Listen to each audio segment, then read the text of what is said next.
Good morning everyone. কার কার ঘুম জেগে গেছে বলো?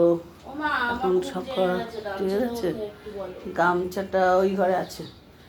এখন বাজে সকাল 9:30। তার মধ্যে আমার স্নান করা, ঘর বাড়ি পরিষ্কার করা, পুজো করা সব কমপ্লিট। দেখো চুল আঁচড়াইনি, চুল আমি আঁচড়াই না। চলো, তার মধ্যে রান্নাও হয়ে গেছে, দুপদে রান্না হয়েই গেছে। আমার মেয়ে উঠে গেছে, রেডি হতে চলে গেছে। চলো কি রান্না করেছি বন্ধুরা তোমাদের দেখিয়ে দিই। এই দেখো থোরপোস্ত। কে কে খেতে ভালোবাসো কমেন্ট করে জানিও। এদিকে গরম গরম ধোয়া ওটা ভাত। আর এইদিকে আর একটা জিনিস হচ্ছে, চলো তোমাদের দেখাই।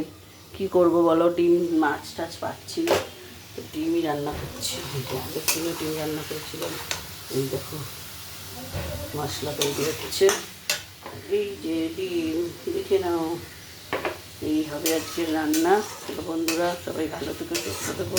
প্রচুর গরম পড়েছে, সবাই জল খেও, আর বাচ্চাদেরকে একটু বেশি বেশি করে জল খাইও, নিজেরাও খেও।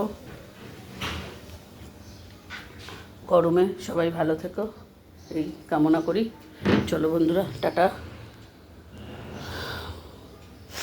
দেখো এটা কি রেখেছি, হাত পোছার জন্য। কেন বলো তো, হাত তো বারবার হাত ধুতে হয়, হাতটা পুষতে লাগবে তো কিছুতে। আজ বৃহস্পতিবার জন্য সকাল সকাল উঠে বাসি কাজ সেরে স্নান সেরে পুজো করে রান্নাঘরে চলে গেলাম। রান্না করলাম, মেয়েকে এবার রেডি করে দেবো, মেয়ে বেরিয়ে যাবে, তারপরে আর কাজ। এই তো চলো বন্ধুরা, টাটা। সবাই ভালো থেকে সুস্থ থেকে। দেখো আমাকে অবস্থাটা দেখো, চুল আমি আঁচড়াই না, যখন বেরোই তখনই আঁচড়াই, এনে তো চুলের এই অবস্থা।